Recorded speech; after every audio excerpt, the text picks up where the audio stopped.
or Elastic and are fully managed by a provider. Yeah. Okay, what we do, we offer customized clouds to our clients, which enables them to gather resources, manage their operations, and develop technologies. And these clouds are like private, like for them only, created by for them only. And it comes with a core team, which is supported by a virtual network of about 12,000 vendors, independent contractors, and partners. So how we have created this solution is like we have defined processes and technologies. We have used both of them along with the people to create clouds for the companies like our clients, which will be like help them to do their business at a much reduced cost. And you have clients already? Yes, we do have. Can you give me a use case? I'm having a hard time visualizing this. Would Okay. that help, guys? To if she gives us an example? Yeah, I can certainly go through. Like, I'll take one of my clients, like a startup company, where they were like developing a product. But being a startup, there is a resource crunch. So what we have done for them, like we got to know each other, and what we have done, we have created like from our resources, we have set up a testing part for them at like almost at a at free cost. No cost was there. So obviously they have saved lots of money on testing part. So that's what we say. So you're providing the test bed, this testing infrastructure, and the people. That's an example. I would say yes. So we have a virtual, tool here, which you can use whenever you need it at maybe 95% less. So it's than people what on demand. You took it right there. Yes, it's Okay. people on demand. People on demand. Yes. Okay, so now help me distinguish a people on demand solution with what all these outsourcing companies do. They do provide people on demand. With outsourcing companies, if you go with them, they have their 30 to 40% margin on top of whatever they provide. But using our virtual network, we are saying that goes off. Like when you are outsourcing, there are layers of vendors in between. There could be 3 to 4 vendors minimum. When you outsource to a company like say Infosys goes back to another company. That company goes back to another company. It goes in a chain. We are saying avoid this chain, use our system, avoid this chain. We are not charging ourselves we don't have any cost. Our team is virtual. The cost we are incurring to keep this virtual team, we are charging as a flat fee. And To whom? Flat fee to whom? From clients, not from the virtual network. We are okay. So hang on 1 second. Are you a brokering solution in between? So people sign up on your let's call it network, Okay. cloud network. People sign up to be freelancers, and you are acting as a broker to clients. I would say it's not a brokerage thing because we are also if I'll take a simple example of staffing for example. Yeah. Okay, staffing in the industry. They have geo vendors preferred vendors. They go with them. Preferred vendors have their preferred vendors, right? And ultimately it's a chain. And what we are saying, use our system, use our cloud, okay? And we are there in between. We'll take care. We'll do all the service as your vendors are doing. We'll do all the services, and instead of charging 30 to 40% of the margin, we'll charge. But are you recruiting the people?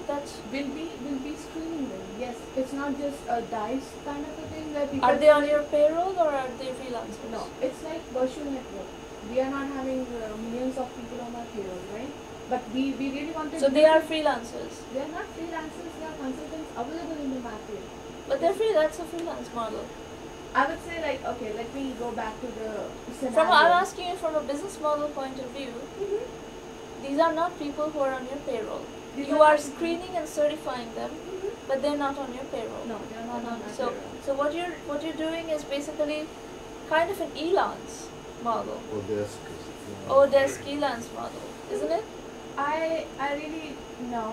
What I'm trying to tell you at this moment there are consultants who are not freelancers. Those who there is an industry with H1 category. Okay. Yeah. They work with their employers. They are not free to work with anyone. They have to work with their employers. Right. What their employers do, they market their resumes in the market. Right. Okay, there are 4-5 vendors in the chain, and then it comes to say a client like Cisco. If Cisco needs a Java developer, there are 5 vendors in the chain. 2 to 3 vendors comes in the chain before the consultants give the project. and then he works on the project. So in the chain, the cost is like the consultants get about like if a client is paying $100 for a consultant, usually he actually gets about 60 to 70% of it. The rest $30 goes to all the vendors in between. We are saying work on a cloud, use the system because it's a virtual system. There are But 12,000 to do vendors. that, the consultant will need to be a freelancer. The consultant cannot be on somebody else's H1 and do this with you. That's what I'm telling you. While being on his employees, like H1, he can work through our system on Cisco because that's what he's doing at this moment. Like there is an industry where consultants come and work. No, why would an employer allow somebody whose H1 is with that company? Okay, I tell you, You're talking about a tier 4 supplier, outsourcer, who has an H1 employee on their payroll. Yes. And you're trying to take tier 4 through tier 1's outsourcers out of the loop and connect that consultant directly to the client. I'm connecting the consultant's company directly to the client because it's not the consultant who can be connected to the client being on his H1. Oh, I see. So I'm connected the consultant's company to the client, avoiding all the layers because see, there is a why this kind of issue. Yeah, you're doing an SME ELANs kind of thing. We call it like cloud because you'll be using internet. You can call it whatever, Ruchi. Cloud is a very big term. You have to get specific. That's what For I'm a value saying. proposition, That's what I'm saying. yeah, for a value proposition to resonate, what are you going to tell if you go into a Cisco CIO? This is you're a CIO sale, right? Basically, the situation that you set up for me here is that you, as the vendor or as a service provider of this thing, you're going to have to go convince the CIO of Cisco to buy your services of CIO of whatever company. Now, in that conversation, how are you going to pitch your value proposition? The only way I can see of how you pitch your value proposition is, hey, Mr. CIO of Cisco, you are using Infosys to get your consultants, and if you in that process you're getting 3 layers of outsourcers in between, and you have to absorb their margins. I'm going to bypass all that and connect you with the tier 4 supplier, tier 4 outsourcers, and you can work with that outsourcer. That's what your value proposition is. Yes.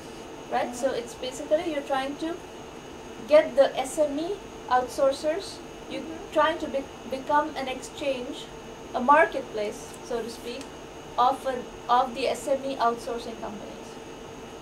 I don't mind calling it anything as far as I can, No, it's very important what you call it. The whole business of positioning is that you need to figure out how to explain your value proposition to a customer. I'm saying from my point of view, like I thought it's a cloud, but from your point of view, it's a marketplace. So I'm saying I'm very flexible, like as far as I can communicate my value proposition, as far as I'm having my client base, I can certainly, I really wanted to know how we can, actually make our position in the market, because at this moment our visibility is zero.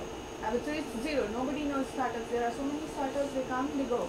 So if at this moment my product is ready, like I have this system all set. But if I launch it, and how many outsourcing companies do you have? How many small outsourcing companies are part of this framework? Vendors, like there are about 8,000 companies that are working with your system. That we have, like that are there in our virtual network.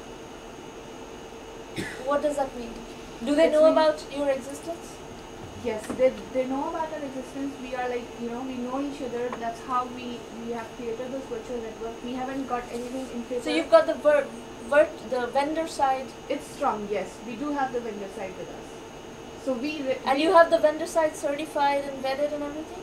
Certified and no, we haven't done anything. Because your value proposition, remember, when you go to the end customer, your value proposition is a certified, vetted pool of vendors. So when we say certified and vetted, so what do you exactly mean? They should be having a contract with us, or how's that? No, you need a certification algorithm. What does it mean? How do you develop trust? Right? When I hire people from the ELANs network, ELANS at least claims to have some sort of a certification. There is this ELAN stamp of trust that comes with it. Yeah. Right? Okay. That's why I'm using ELANs to hire freelancers. You are trying to create a very similar thing. So if I am the CIO of Cisco, I would like to know, or CIO of maybe